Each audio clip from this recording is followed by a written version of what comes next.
The modern world is bad. It is inhumane, unfair, and unjust. This is the world of money. It is not for the people.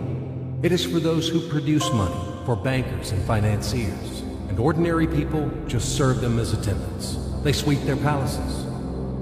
What lies behind the social welfare? Labor. But why does the banker live in 100 and 1,000 times better than worker, than peasant? Why does wildcatter live better? All of them. Do they work harder? It's nonsense. It's ridiculous to say. They do not even produce anything. No material values. But why? Don't you know? Moreover, perhaps you wonder with all sincerity now, reading all of this. Well, banker and worker, simple hard worker like me or my neighbor Johnny? It cannot be compared. Banker is a bank. Money, relations, and contacts. But who are we together with Johnny? Nobody. Naturally, the banker lives better than we do. But there is nothing natural here. The point is that everyone got used to this state of affairs, and they took it for granted. As a matter of course, a banker has to live better, and it cannot be otherwise. But it may be otherwise. So why? Why does a banker work less, but live better? Better than worker or miner? However, intuitively, you've got the answer by yourselves. Because the banker is a bank. Money. Exactly, money. This is the whole point, the cornerstone. About them, about the money, we should talk more in details. So, what is money? Have you ever thought about it? The calculation tool, the measure of labor? As we are told from childhood, almost from the cradle, we have to work, work, and work. The money won't fall down from the sky.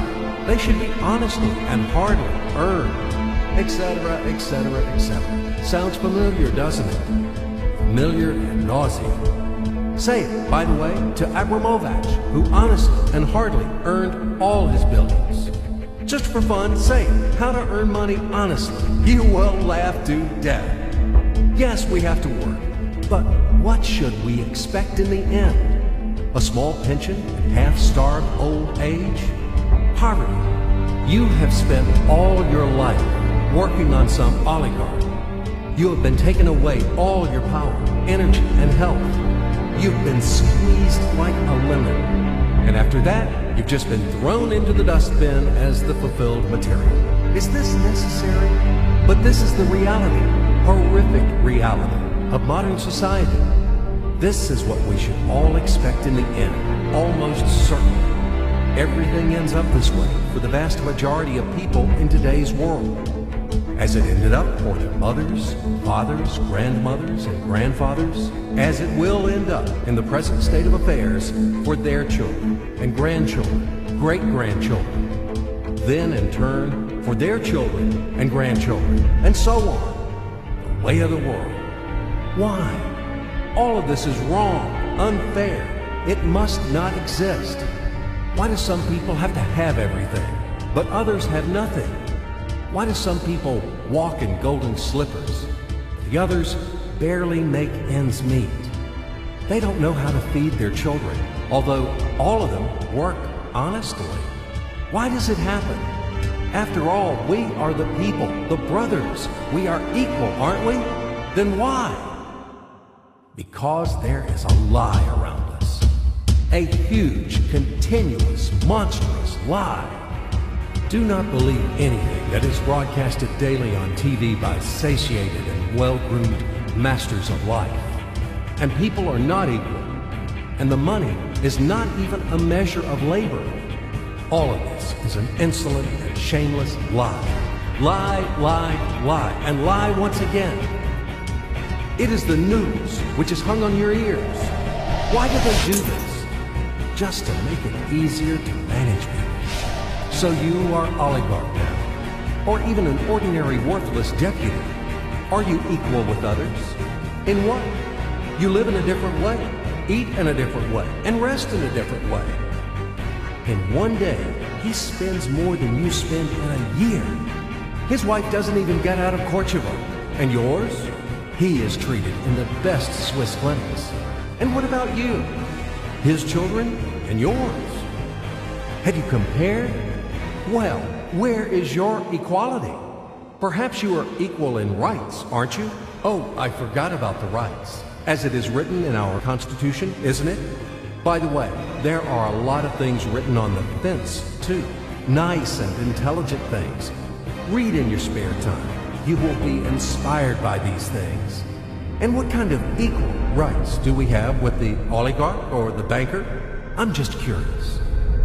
Right to work? Well, we have such a right in our country. Nobody argues. Work hard for the benefit of... You work hard at the factory, and he, soon quickly, as they say, to each his own. The right to elect and to be elected. Well, you can elect, of course. You're welcome. Just vote. No matter how people vote, most important, how these votes are counted. And what about to be elected? Are you going to be elected somewhere? Do you have the money for that? Gold reserve for the election campaign? No? So breathe smoothly and relax. Come back to your factory. Continue to work hard. And do not rock the boat. The feast of life is not for you.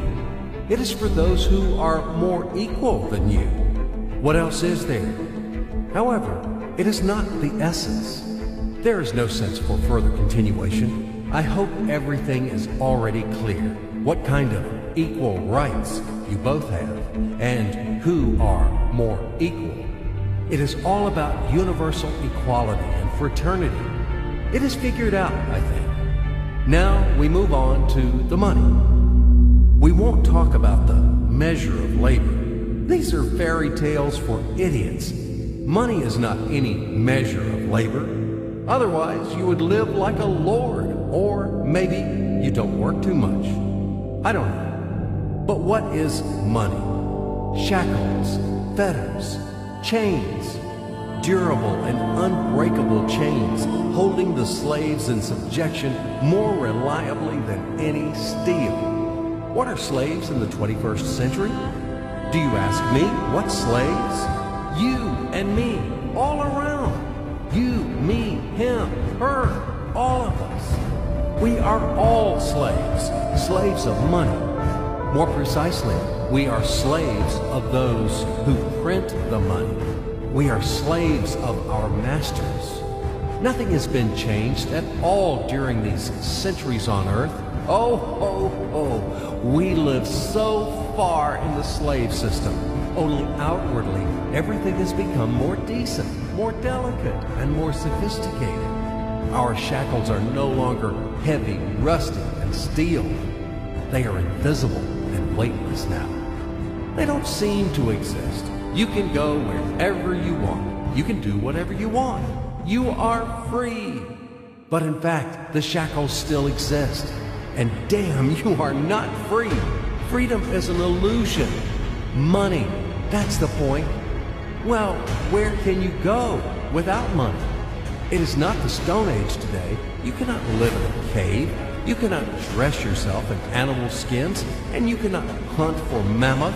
And where are they, these damn mammoths? You need a house, clothes, food. And this is all about money, money, money. And once again, money. After all, everything around is just for the money. You cannot make a single step without them. But where do you find the money? That's right, you have to earn them. Do you hear? Clatter of chains, whistling of the whip, and shouting of overseers. Have you ever thought that it is immoral to sell yourself? That it is a kind of prostitution to sell your own strengths, brain, time? What is the difference from selling your own body? Yes, but will you object that people have to work? If everybody would stop doing their jobs, what's going to happen then? We will resettle to the caves again, and we will get dressed in animal skins, won't we? That's right. Everything is right. It is very reasonable, logical, and easy to understand. As ABC, even I understood. That's what I'm talking about. Nothing has been changed at all during all these centuries on Earth. And these convincing arguments could be heard for sure in slave society, when the slaveholders had been trying to make understand their obstinate, blunt slaves who didn't want to work for them that it is necessary to work hard. Stupid slaves! And later, quite recently, in historical times, the landlords told their serfs, after all, if you stop to work, to plow, to sow, and reap, what's going to happen then? Our society will collapse, and we will die of hunger. We will run wild. Yes, it is necessary to work, to create something useful for the society. Otherwise, society will degrade and die. But firstly, we have to work voluntarily, not for a bowl of soup, and not only in order to survive. We have to do what we like to do. And secondly, if something, once it is necessary to work, it is necessary for everyone. All people are equal, aren't they? So let everybody work. The situation when some people earn money in a mine, at the factory with salty sweat and bloody calluses, while others simply print them, sitting back and sipping expensive whiskey or brandy, is abnormal. Such a situation is not acceptable in principle, and there are no explanations and no excuses to this state of affairs. Absolutely. Money is just paper, candy wrappers. They are not backed by anything tangible, and according to that, money is simply drawn. Sorry, is printed. And these candy wrappers are distributed among the slaves as wages for labor. When the slaves are given an extra wrapper, it means their salary is increased, and they are happy. Are you shocked? Alas, c'est la vie. It is our bitter reality. How is the financial world organized? It is a pyramid. The Fed, U.S. Federal Reserve System, is at the top. The Fed prints dollars. How much? As much as it wants. Of course, Fed adheres to some of its own internal rules and regulations. It tries, for example, not to print too many dollars to prevent complete devaluation of the currency, etc., etc. But in principle, Fed can print as many dollars as it wants. At least, there are no external limitations for that. Absolutely, the U.S. Fed is guided solely by the reasons of expediency. The lower levels of the global pyramid are the central banks of different countries. All other local national banks are situated on even lower levels. Of course, all of this is slightly simplified, but in general, everything corresponds to reality and reflects overall picture. Why do we need banks?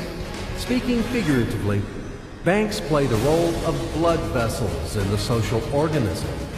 Through these vessels, the money, blood, from the heart, the central bank, enters to all its organs. Money, blood, wash these organs. They bring life to them. It's not me. You can find this information in any textbook on economics. In which connection dollars are mentioned here? In what relation does the Fed have to us, sinners? The most direct relation to us, I'm telling you. After all, dollar is the global currency. Don't you know this? Let's say Russian Central Bank, one little proud bird, cannot print rubles without permission of U.S. Fed. Absolutely not.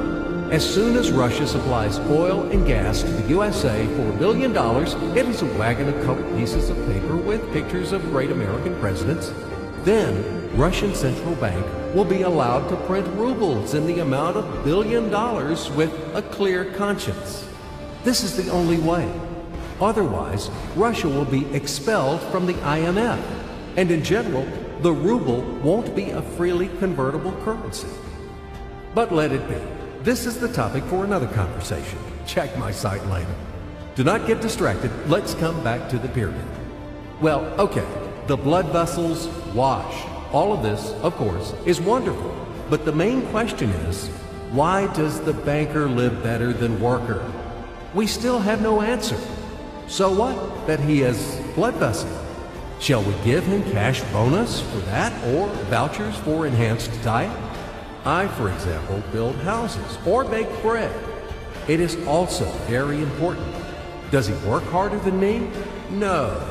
Then why does he live better? And one small question in addition. I've been working and working like a damned for public benefit from morning to night. But anyway, I can't pay off the loans.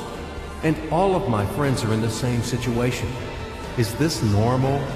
It is obviously wrong and unfair.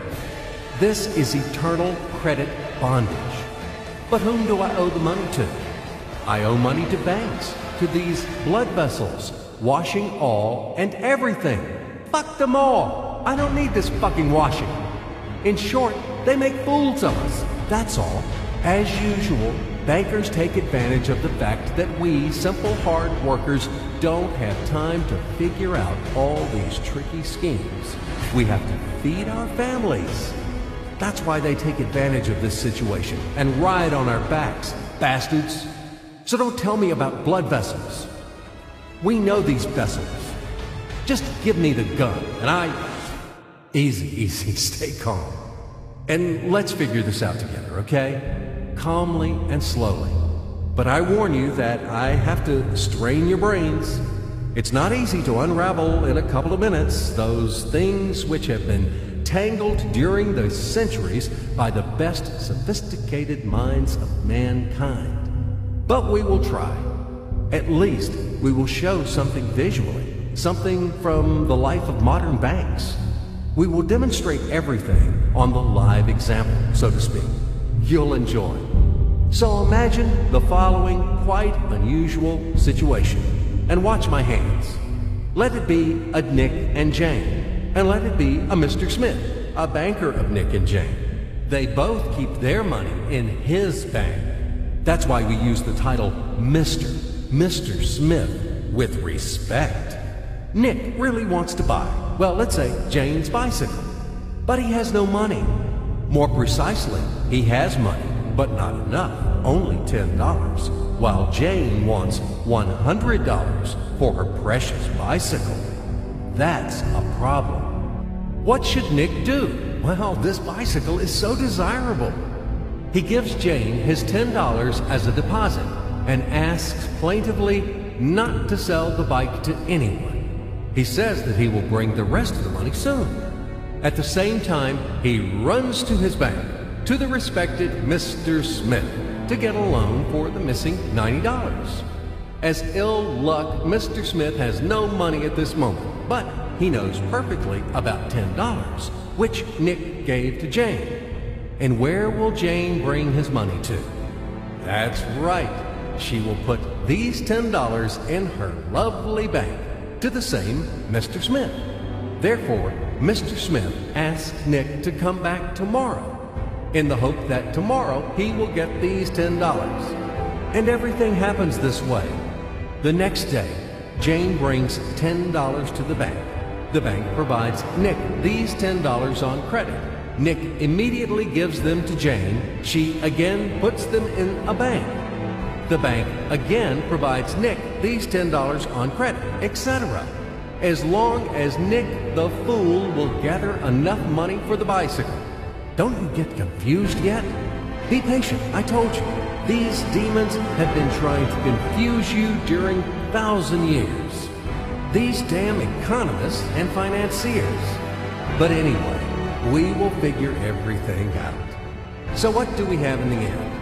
Nick finally got the bike from Jane. Wow! But at the same time, Nick owes $90 to the bank, Mr. Smith. And the bank, in its turn, owes $100 to Jane. In other words, those $10, which existed initially, have magically turned into $200, $190 of debts plus real $10. But these $10 would also turn into $1,000, even in $1 million or $1 billion, if Nick would make a more expensive purchase. In this case, our $10 would make the increasing number of its cycles, circuits from hands to hands. That's it. So, what happens in today's world? SOS! It appears that banks also make money out of thin air and multiply them. Not only Fed can produce money, but banks either. In short, everybody can do this, except you and me. We are not in the business at this celebration of life. I would like to print or draw some money as well. In fact, these banks multiply money without any control. And we're still wondering why the banker lives better. What are naive fools are we? Now it is clear why. The one who produces the money, of course, lives better. But this is not enough. From this moment, poor Nick will never be able to repay his debts owed to the bank, no matter how hard he would work. Silly Nick doesn't know it yet, that he's in slavery to the bank, in credit bondage forever, because those $90 which he owes to Mr. Smith do not exist in nature at all. Sly Mr. Smith made his money out of nothing. He created them out of thin air, just one click. And $10 turned into $200. Yes, but you can object reasonably that the bank itself owes $100 to Jane, and it turns out that bank is in credit bondage to Jane, and it won't be able to repay its debts owed to Jane either. So where is the bank's profit? What's the trick? Ha! You ask what the trick is.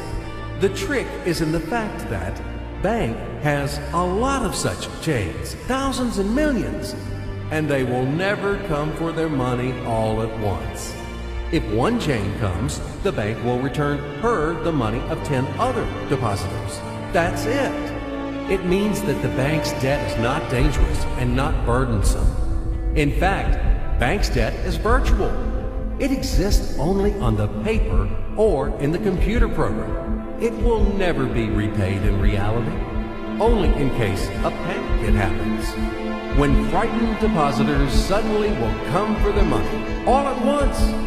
Or maybe, do you know any other reason why banks go bankrupt from time to time? Here's why.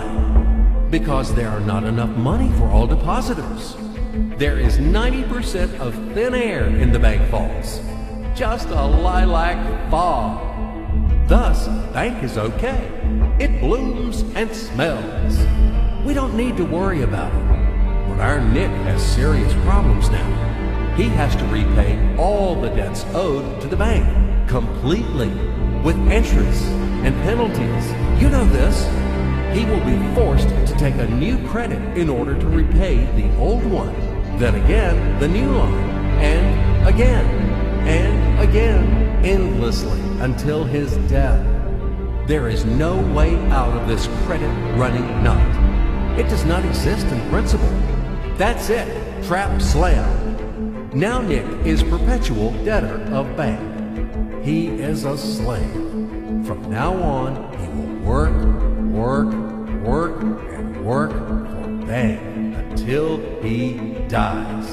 But he still won't repay his debts.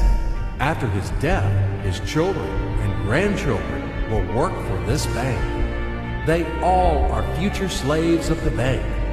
More precisely, they are slaves of this monstrous and cannibalistic global financial system, which spawned this ruthless and inhumane mechanism which must be destroyed finally.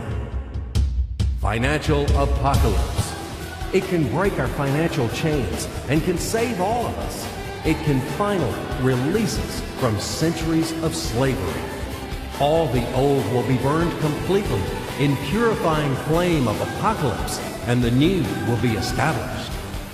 The Federal Reserve will be burned, and the wind of change will dispel the ashes of Fed, of this damned insatiable octopus, spider, enmeshed the whole world with its sticky financial nets. Banks in their current form will be razed to the ground. They do not wash anything. Do not believe this bullshit. They bring death to all living things. They suck our blood. Banks are parasites on the healthy body of the society. Mites inflated from our blood. They are voracious and insatiable leeches, clung tightly to us. What do they actually do useful? Do they give loans at their extortionate interest? Actually, why do banks charge you interest on loans? Have you ever thought about it? Usury has always been condemned and despised at all times and among all nations. And now it is the norm. An entrepreneur gets a bank loan. For what do they charge interest on it? He wants to create something useful for the society, for the whole society, including the bankers. He has to be encouraged and given privileges for that, instead of stripping off 3 skins from them. But today's banks were created not for that. The interests of the society are not important for them. Banks take care only about their own financial profits and benefits. They don't care about the people. Today's banks are faithful servants of the Federal Reserve. They are greedy and avid bloodsuckers, small ghouls in the service of a giant and evil monster. Modern Earl Dracula, who plunged the whole world into financial bondage, and it sucks and sucks our blood. And it will continue to suck the blood of our children and our grandchildren if we don't stop and destroy it. Hammer an aspen stake to all the banks, and do not forget the silver bullets. Apocalypse, only financial apocalypse. We have no other choices. We are not slaves. We are the people, and we choose freedom. And this freedom is already on the threshold. Now, with the advent of MMM, financial apocalypse is inevitable. From now on, it's just a matter of time. Grain has been sown, and it will sprout. It is now sprouting, right now at this very moment, and it won't perish. What is MMM? Global Mutual Aid Society, Worldwide People's Bank, Financial Social Network. You can call it as you like. The point is not in the title. The point is that it is a voluntary and formal network of millions of people across the earth, people who rose up against financial slavery. They decided to declare war on the Fed and other banks and to win this war. In order to achieve this goal, they combine their money together, and it doesn't matter that separately their savings are not big. But there are a lot of people in MMM, millions, and together it is a tremendous force, invincible force, and this force is growing with each passing day. Indeed, due to what do the banks exist? Due to the oligarchs and the billionaires? No, they exist due to the same ordinary people who keep their meager savings in banks. MMM really knocks the bottom out of banks, opening people's eyes. Why do people keep their money in banks? Because there is no alternative. Banks are monopolies. Where should people bring their money? Like Jane, to Mr. Smith only? Not in this bank, so in another one? Not to Mr. Smith, so to another banker? His name will be Mr. Johnson. But anyway, it's the same shit.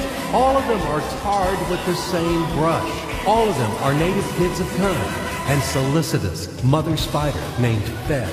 They are little spiders. And now we have finally an alternative. MMM. It's yours. People help each other here. Today you have helped. Tomorrow you will be helped back. That's the principle of MMM. Do you want a fat banker to buy another limousine or another villa for your hard money? Do you want to become the next Nick or the next Jane? Do you want to be the next slave? It's better to join MMM and let your money help those who are in need right now. Low-income person, disabled person, pensioner, or mother of many children. Love thy neighbor, help him. MMM is a kind of giant common savings where all the people put their money in, and then they take them back as much as needed, as much as they need at this very moment. They do not seize, but they just take. In fact, a human being doesn't need a lot of money. It is only important the awareness that he has them. The only thing that is really necessary for everyone is the confidence in the future. MMM just gives this confidence to people. It gives the feeling of complicity, that you are not alone. You will always be helped in tough times. You won't be left alone. MMM is the unit of a new society, a brighter and cleaner society. It is the unit of the new world, where the money won't exist, where everything will be different, honestly and fairly. There will be no slaves and no masters, and everyone will work for pleasure and for the benefit of society. And the good will conquer the evil, finally. Everything will be in that new world. Certainly. Welcome to System MMM. Mavrody.com. We are waiting for you. We can do a lot. We change the world, and we will change it. Everything will be MMM. Financial apocalypse is inevitable.